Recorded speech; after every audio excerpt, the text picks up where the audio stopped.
Get out the insurance cards, get out the copays. The office is open, my friends. Brought to you by drroto.com.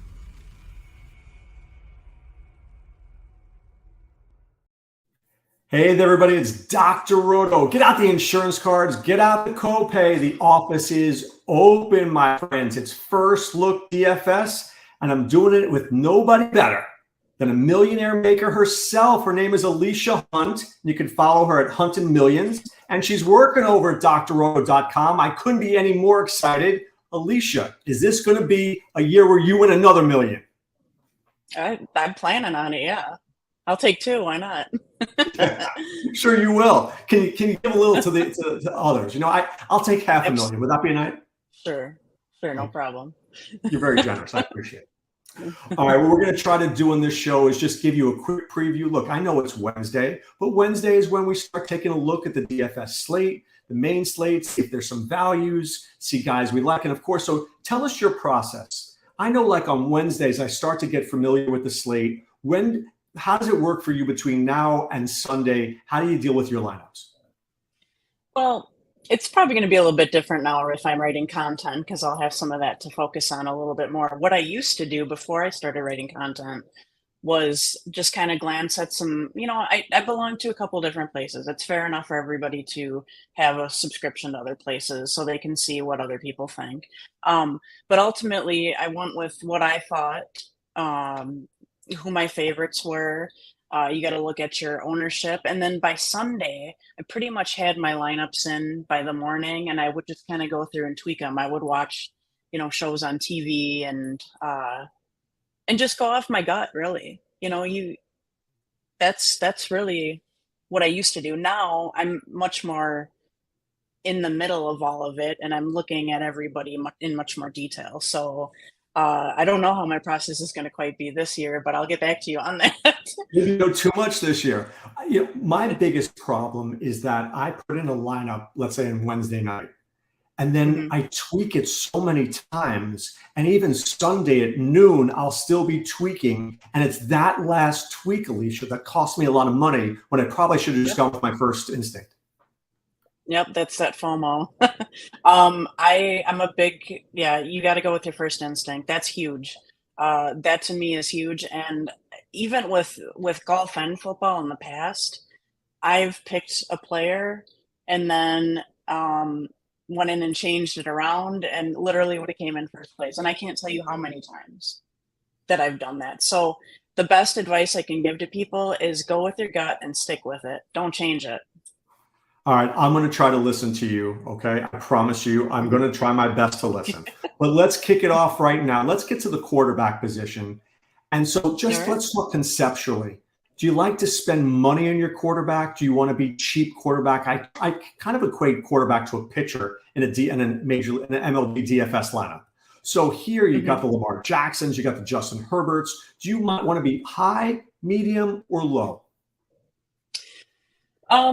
It's really going to vary depending on what week it is. I don't usually spend up for my quarterbacks, to be honest with you. I like to take lower owned unless, you have Patrick Mahomes and he's only 10% owned, let's say, then it might be worth taking them, depending on how the weekend looks and how the games match up.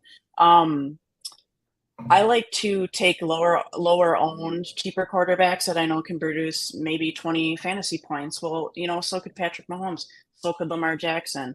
And you've paid thousands less for them, which opens up more room for your wide receivers, which I like to spend more money on. All right, so let's start with that.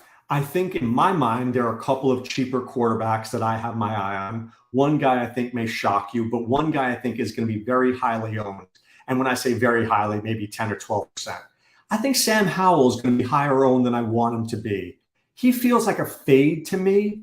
Not that I don't think the Washington Commanders are going to win this game. I think they're going to win this game, but I don't see him hitting a ceiling here. What's your thoughts on Howell? What's your thoughts on Washington? Are you in agreement with me or do you disagree? No, I absolutely agree with you. I think he is going to be, his hype is a little bit too much. He's going to be over-owned. I don't really like a whole lot of anything in that game personally. One of my favorites, well, I'll give you two favorites that I have.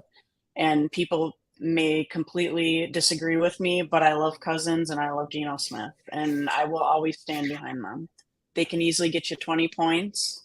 They've got a ton of weapons. You don't necessarily have to go with Jefferson with Cousins, but they're consistent, and they did very well last year. Those are two of my favorites. When I take out the pen and I click the pen, people on the radio know that means I'm listening, and I'm writing it down. All right.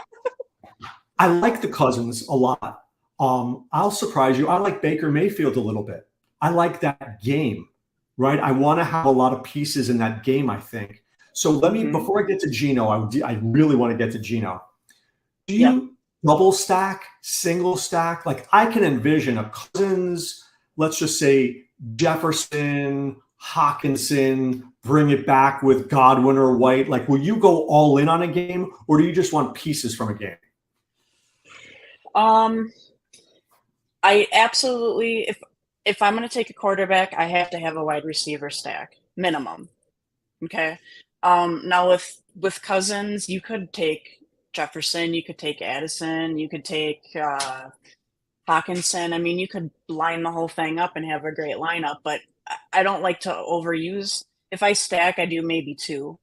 And I'm not a huge person to run back. I don't know why. I just never have. You don't correlate? No, not usually. Really? It's funny. I'm glad you said that, because I stick to my DFS rules. Now, I haven't won $1 million, okay? I mean, I would say that I'm successful. I mean, I've won a couple of smaller tournaments, but nothing like what you have. In my mind, when I set my lineup, let's just use Minnesota for a second. It is Cousins, it is Madison, it is Jefferson, it's bring it back with Godwin, and that's how I approach the game, because I figure if Minnesota's doing well, then Godwin or White will be drawn with, or Evans will go with him, and then I don't want to miss out on that big explosion. Why don't you correlate? Because I think that is what the majority of people are going to do. And for me to get an edge on winning $1 million when there's 500,000 people, I mean, the one I won last year, there was like 174,000 people. If I do the same thing as other people are thinking, I'm not going to get the edge. So that's my theory behind it, and that's what works for me. Yeah. No, I love it. And I mean, I think you're right. I think most people are thinking like I'm thinking. I've got to have a bring back. And maybe what differentiates me is not having that bring back. I get it. All right. You mentioned Geno Smith. I kind of love that as a sneaky game. The Rams defense is bad, but Seattle's defense is bad. Jamal Adams is out. Witherspoon is a good chance he's out. They were terrible against tight ends last year. I can see a Geno Smith, DK Metcalf, Lockett, Higbee. I think that game is going to be very under-owned as well. I mean, what pieces do you like in that game?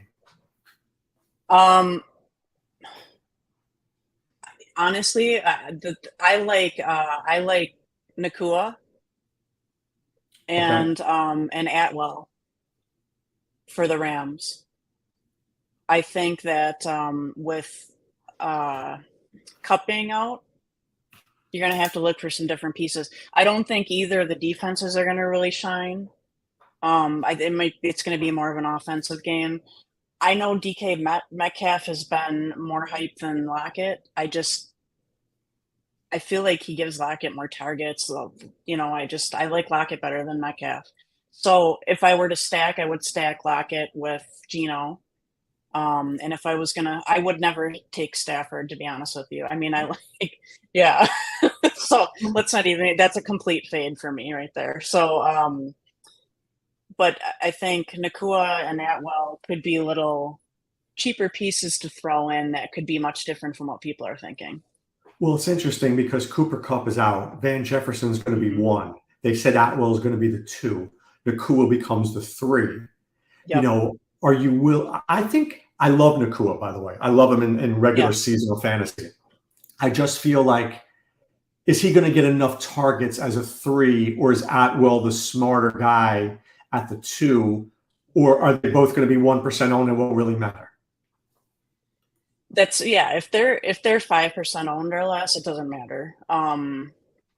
It's so hard with it being week 1. I think you could go with either Atwell's really been showing up though. So he probably is going to be somebody you want to go before Nakua. You go with before Nakua. I mean, I think they both have really good potential to be good this year.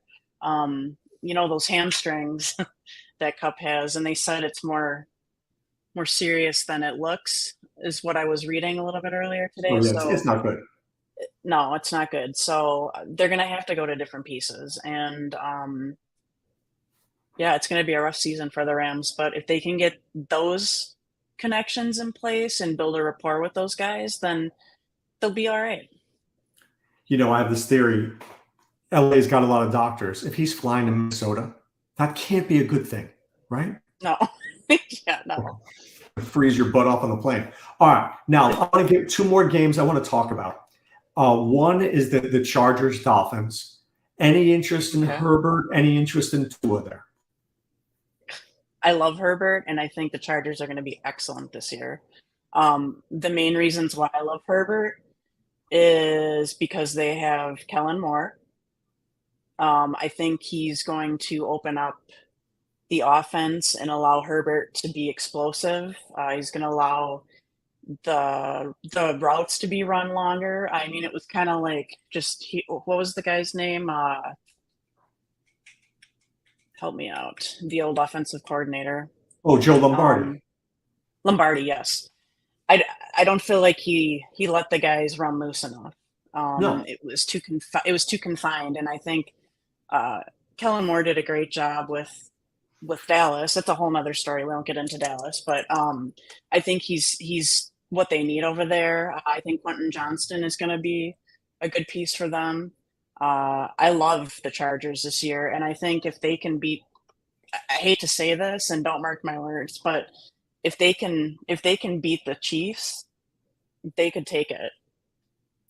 Is this a game that you're interested in? Will you have pieces in the Chargers Dolphins? Yes, absolutely. Okay. Now this one,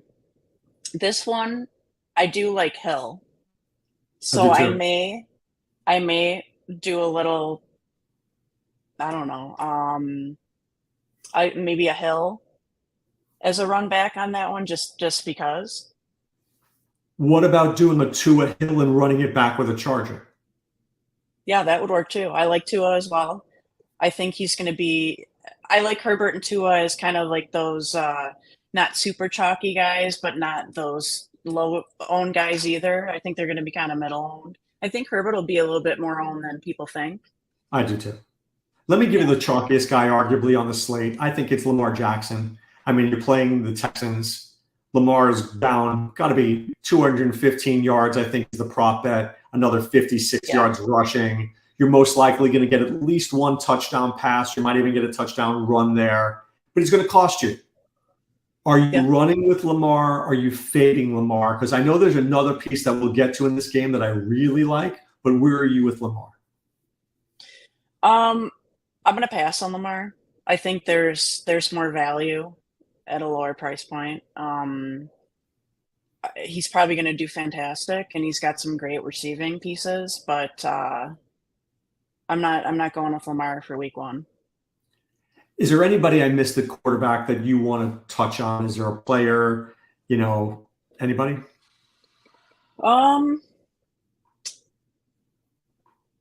No, not in particular. I'm interested a little bit in Watson. Okay.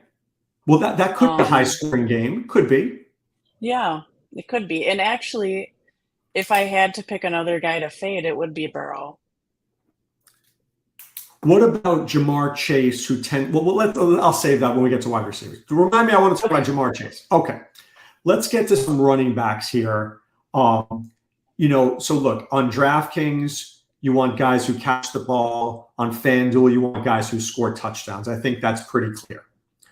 But, let's talk about, in terms of running backs, McCaffrey, Bijan, Eckler. Do you want to spend up on your running backs, or are you looking for more value? This week, I'm looking for more value. I I usually spend up mostly on my wide receivers. So I will try to find running backs. I like Bijan a lot this week. I like ETN. I think those are probably two of my favorite guys. Really, you like ETN? What I about? do. Well, no, I'm not surprised. He's a very good player. What about? I'm just going to give you a couple of cheaper names. What about a Yep. Rashad White? What about a Miles Sanders? What about guys in like that 5,000 range? Um, I'll tell you a couple guys that I like better. I like P Ryan better. Okay. Um, and I think a sneaky guy. Well, I like Herbert. Um, and one of my favorites, I think, is going to be Swift with Philadelphia. Okay, let's talk about that. So you mentioned some guys. Let's hit on all of them very briefly. First, there's Okay. Swift. I'm with you on Swift. He was in my mind, I was drafting him in the first round last year for the Lions. He disappointed. He now goes to Philadelphia. Why Swift and not Gainwell or Penny? What makes you feel? I mean, because you were pretty confident when you said the word DeAndre Swift. Why Swift? Um, I think he's the number one back. The other guys are good, and I actually have Rashad Penny in one of my leagues. And I just Swift, they have a great offensive line. I think he's just going to be able to break out and just go. I think it's a great team for him, and I think he's just going to shine. All right, I'm giving you the double pen click on that one. All right. Yeah. Samaje P. Ryan, that surprised me. And not that he's not good, but you've got Javonte Williams, who looked good in that last preseason game, caught 4 passes. You got P. Ryan. You've got this kid McLaughlin, who and Peyton will use all 3 running backs. We've seen him do it in New Orleans before. Why P. Ryan?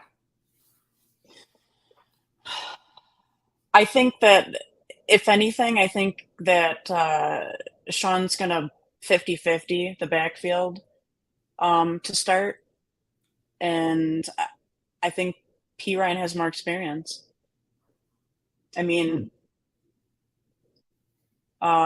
he's just. I think Sean really likes him, and I think he's going to use him more than Williams. Well, I think he really likes him too. I do. I think he really likes him a lot. Let's see here. Oh, wait, hold on a second. Got a comment there. Really smart playing, been bringing back a player for years now. Let's see. In terms of P. Ryan, Peyton has the guys he likes. We all know that. Denver is going to be better this year because Sean Payton won't tolerate them not being better. Do you think that's a sneaky game that we're missing, Denver and Raiders? Or do you think that it could be a slower game? Jimmy G is not going to be chucking it. They want to run the ball. What's your thoughts on that being in terms of, do you like Denver enough to invest in it, or only a piece here and a piece there? I have a hard time investing in Russell Wilson. I love the guy. It's just, I mean, I don't know what to say. I just don't think he's got it anymore. Did he ever have? I don't know. Okay. Was it because they built everything, the whole offense around him in Seattle, and it worked for a while? I don't know. I just don't. I lack the confidence in them, so it's hard for me to. If anything, I would take their defense and maybe P. Ryan, and that's probably about the only pieces I would take from them. You mentioned Khalil Herbert. Mhm. I worry about the 3-headed Hydra, Roshan Johnson, Donta Foreman. I mean, you know all about your Bears out there. My question is this. I think as the season goes on, I think the Bears will get all 3 of those guys involved. I think you may be right that week 1, it's more Herbert than anything. Yeah. I'm looking at Herbert from an ownership perspective more so than, and maybe P. Ryan as well. It's more of an ownership perspective. Less owned, but still can produce good points. Okay. One of my favorite guys in this, I'm going to give you 2. And I'm going to ask you this question about both of them. Are they FanDuel only, or can I use them in DK? I just have a feeling that J.K. Dobbins and Brian Robinson are scoring touchdowns this week. I can't see Yeah, a world where these two guys don't find the end zone. If that's being right. said, Robinson's never really caught a ton of passes, and neither has Dobbins. If I don't get 3 or 4 catches for them, are they FanDuel only? Yeah, probably. I think there's better better running backs that you can fit in and DraftKings but they're great options for FanDuel. I agree with you. Okay. Yeah. Is there a name? Is there a running back that I'm missing that I'm just trying to think? Is there a cheap guy? Is there a guy that you're on? You mentioned ETN. What about just throwing out more names? Antonio Gibson, Deion Jackson for $4,100 playing for the Colts. I I don't I'm not sold on him. He did a few good things last year. It's just he's a fade for me. I think a lot of people are going to be all over him, but I'm not going to go with the masses on that one. One other guy that I've been looking at is Kenneth Walker for Seattle. Um, it's Seattle's a run heavy team, and I think he'll get some work. So um, I think he should have a good game. Many years ago, Alisha, I used to do a radio show with Tommy G, and he is a legend out there in the DFS world, in the gambling space. And he used to say, Doc, I have a rule. Never play guys who suck. And Deion Jackson sucks to me. He sucks. I know he's cheap, but I'm not playing the guy. I don't care. Yeah. What do you have? All right, let's get to wide 10 receivers. receptions? What's that? I said, what, he had one game with 10 receptions? Woo. Exactly. All right, you mentioned you spend up on wide receivers. That's where you want to put your money. I totally get that. So will you use Tutu Atwell as your 3,000, your free square, if you will? So it allows you to get, whether it's Jefferson or Hill or Olave, it helps you get your 2 or 3 big, or even 3 guys in the flex spot if you have Atwell as that cheap guy. Yeah, so I'm going to give you a different scenario as well, because I read earlier that the Green Bay Packers may be without Dobbs and Watson. Neither of them practiced today. We don't know. I mean, they're both hamstrings. We know how those can just be nagging. You don't want to go out and re-injure them. So one of my favorite cheap guys, well, there's 2 on that team that I think they're going to have to utilize, and that's Reed and Musgrove. And Musgrave, he's a brookie, but who else are they going to pick? Who else are they going to use? I mean, they're going to have to use those pieces. They can have Aaron Jones. Well, Aaron Jones is interesting. I mean, Aaron Jones is going to catch passes. Do you like him? I think he's in play at 6,300.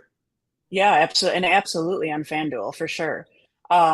Gibson also on FanDuel is in play as a catching back. Absolutely. Now, Jaden Reed is going to start for sure. I don't think Dobbs plays. Watson, this was the first I heard of that. But, I'll tell everybody out there, I don't look at a Wednesday injury report. I look at a Friday injury report, because a lot could happen between Wednesday and Friday.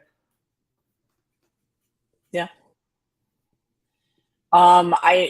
With a hamstring, I'm saying it's probably 85% they won't play. Wow. In my opinion. I don't know. I'm not medical staff, but I don't think they're going to put him out there and injure him. No, for sure. So let me ask you, between Atwell and Marvin Mims and Jaden Reed, rank them for me, because those are the $3,000 guys.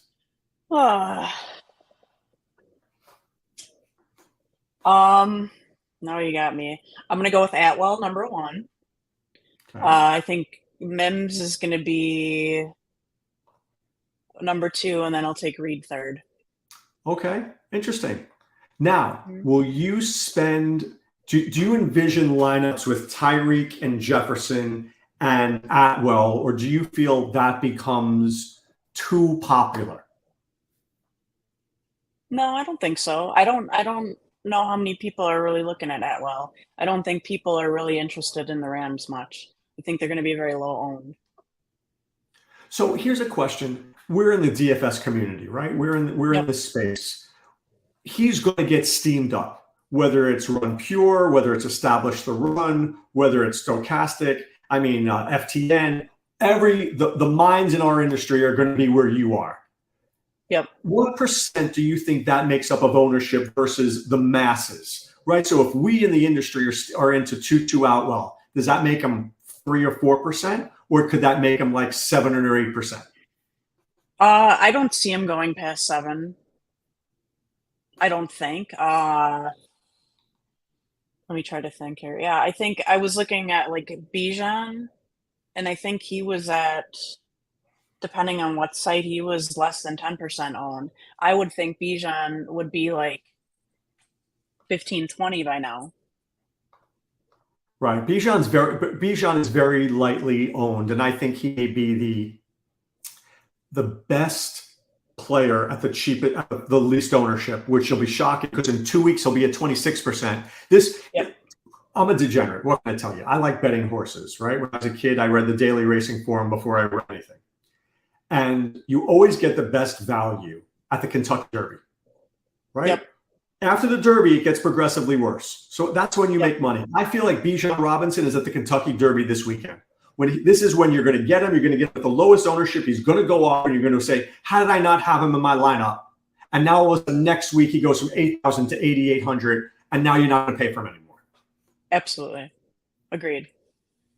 I agree with you. I think he's a great pick this week, but if he kills it like we think he's going to, his ownership is absolutely going to skyrocket, and he won't be affordable. Right. So, all right.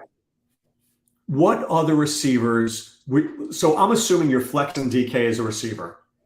Where do we want to be? Do we want to be 3 expensive? Do we want to be balanced? Will you do a little Lockett, how do you foresee yourself juggling that? I probably will spend up for one that I want to pair with my quarterback, whoever I take. So let's just hypothetically say I take Cousins. Even though Jefferson's going to be super chalky, I'm going to take him because he's going to be worth it. He's cheap right now. You know, after, like you said, after this is his Kentucky Derby week. What is he, 8,800, I think? Mm-hmm. Which is super cheap. I mean, you'll never see him that cheap again. So it'll be 9,600 next week, right? Right. So I'm going to take him this week, and hopefully the two of them can connect on a bunch of points. I probably will stay in the high to mid range for my next guy, and then I'll take a cheap guy.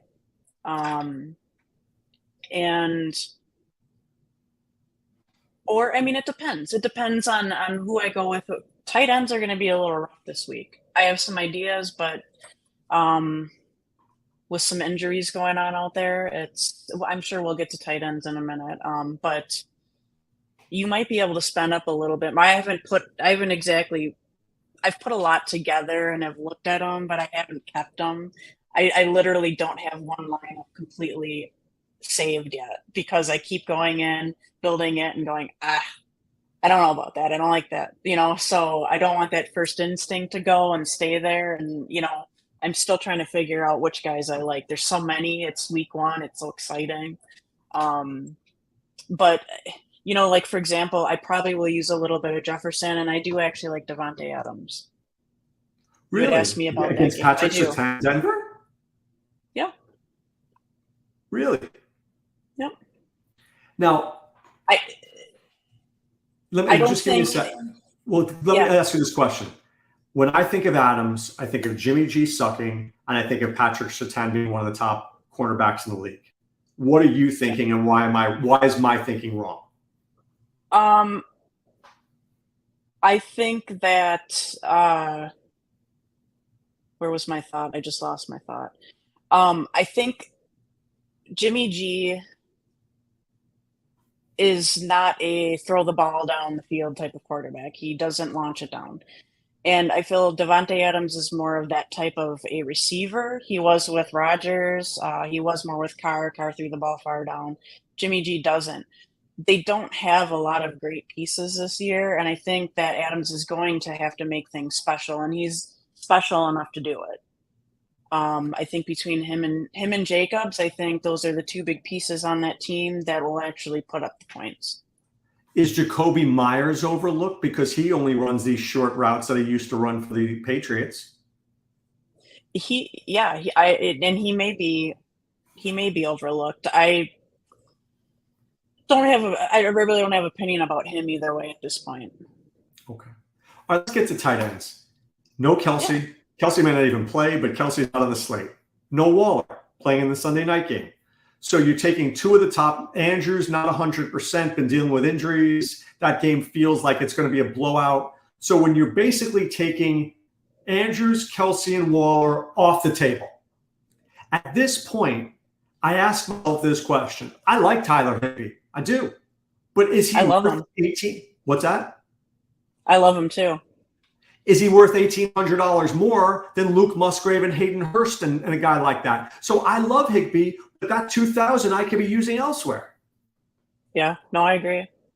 I don't typically spend up for tight ends. That's my rule of thumb. I don't for a defense either. Those are the two positions I don't pay up for unless I know something's going to be completely one-sided. But then again, it's so high owned that you're kind of defeating the purpose of picking them. So what will you do in terms of tight ends? Are you going to be with Higbee?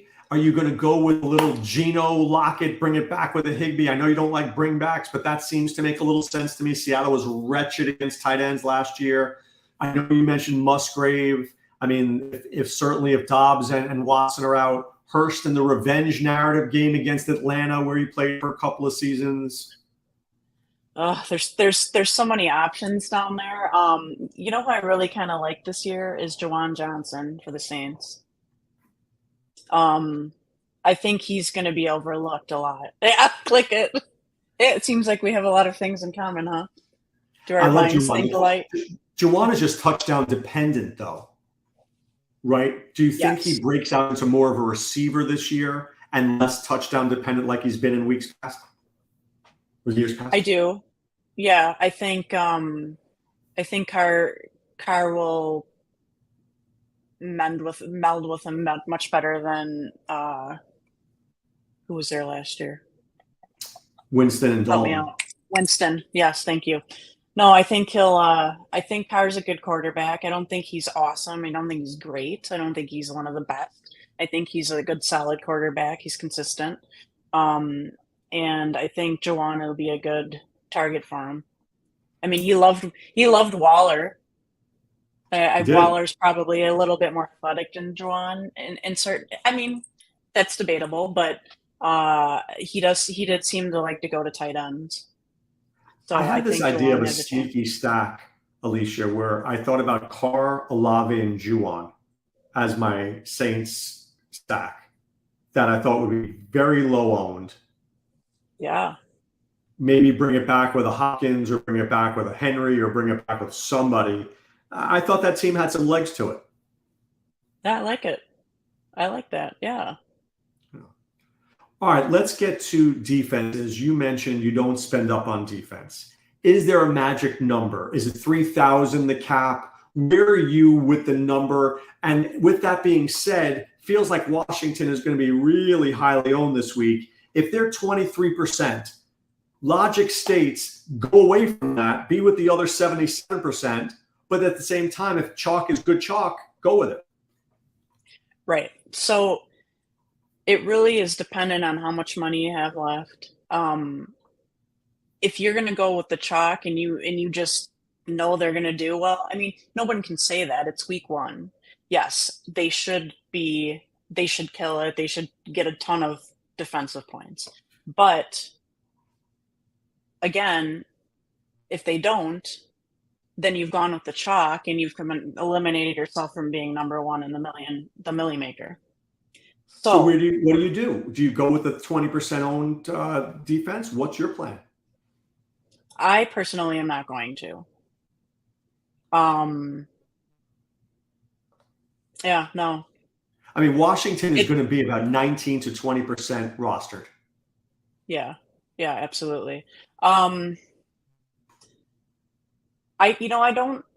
I mean, we're going back to the Saints game, but I don't think that I actually kind of like Tennessee. I like the Bengals.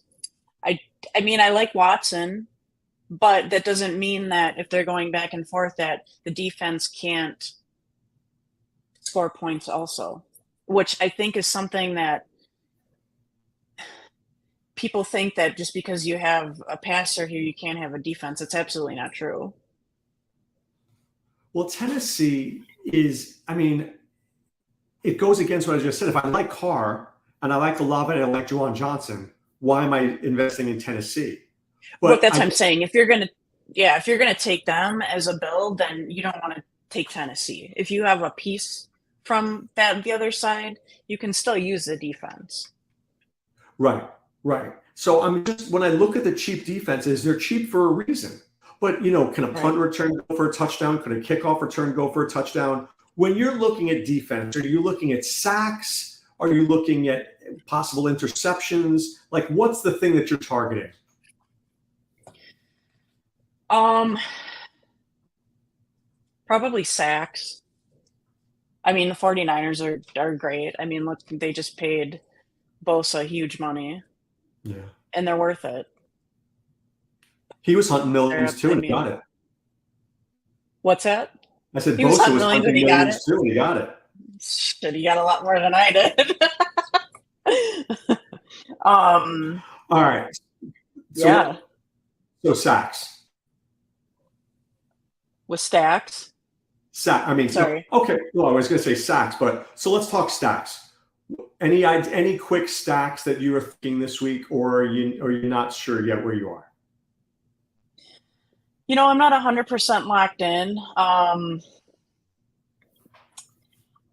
I I'm definitely going to use a Cousins Jefferson stack. I might put a Hawkinson in there too, play around with it a little bit, and then throw maybe some cheaper pieces in like the Atwell um, or Reed or Mims, like we talked about. And then in that case, I'll probably go with some medium owned running backs because you won't be able to fit the chalky guys in. And I probably will also do some Geno and Lockett. So no Metcalf, lock. I like Lockett, yeah. I might throw in the three of them. Sometimes I like to throw the three of them in. But my main go-to if I do pick Geno with somebody is Lockett. Okay. And like I said, some of my articles, maybe I'm a little biased because of my Millie Maker lineup, but I had Geno and Lockett in that. I had Devontae Adams, and they just hold a place that's special to me. And hey, I mean, Geno, I took him. What he was less than 2% owned.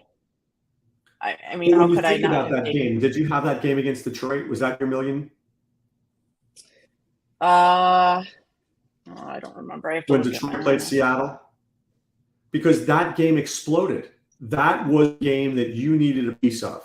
Now I had it. I had Yeah, that game, but not enough of that game. no, they played the Rams. So the score actually was Seattle 27, the Rams 23, so it was fairly close, but Geno was 1.87% owned and he had 27.5 points.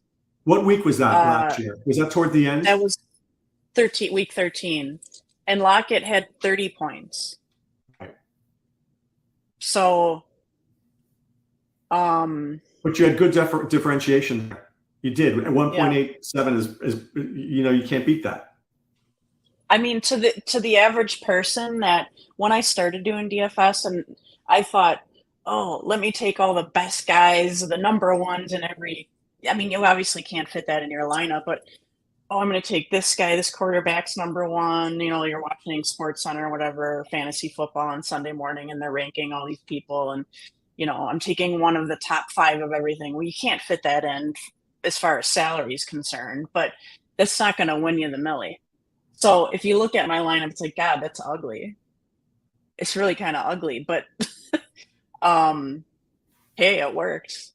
I think you can't think about ugly. I think Drew Dinkmeyer, a friend of mine from the industry, we started out together a long time ago. He said this comment about telling every lineup should tell a story, right? Yeah.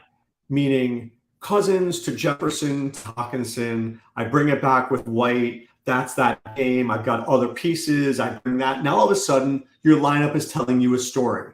And if it does that, you can rationalize why that lineup is good or bad. I think what I've learned from you here, to make real money, you got to differentiate, and you got to find the 2% play and not the 22% play. Yeah. Yeah. I mean, I think you need to have at least 2 to 3 pieces that are 10% or less owned. I mean, and below 5% is even better. If you can find the ones that will go off and get you a ton of points and get that 4 times value, and you get fire all over your lineup, that's awesome. That's where you're like, okay, this might really happen. Like, holy cow, this is going to happen. I can't believe it. Like, I still can't believe I won $1 million. It's nuts. I can believe it. You've been kicking butt in baseball. You can be kicking butt in golf. I believe it. I totally believe it. Yeah. I don't know. I know. I'm believing it. I know what I see, and my eyeballs see success right there. All right? No, I believe I'm good at this, but the reality still hasn't sank in. The magnitude of it. I know it's the holy grail of DFS. It is. And everybody wants to do it. And it's an awesome feeling. And I hope that somebody that subscribes to our site will win it this year. That really would make me so happy. And I hope that I give the best advice that I can. And I know some of my things are not what everybody else is saying, or my strategies aren't the same, but I must be doing something right. I won $1 million. So let me just leave that there. I'm leaving it there too. All right. For more from Alisha, you can find her article at drroto.com on Saturdays. And she's writing for Sports Not too. Her core article will be there on Fridays. And of course, we'll get her on SiriusXM Fantasy Sports Radio with me on the weekends to talk DFS. I appreciate you being on. I'm looking forward to doing this season. Let's go, guys. All right. For Alisha, this is Dr. Roto saying be well and take care.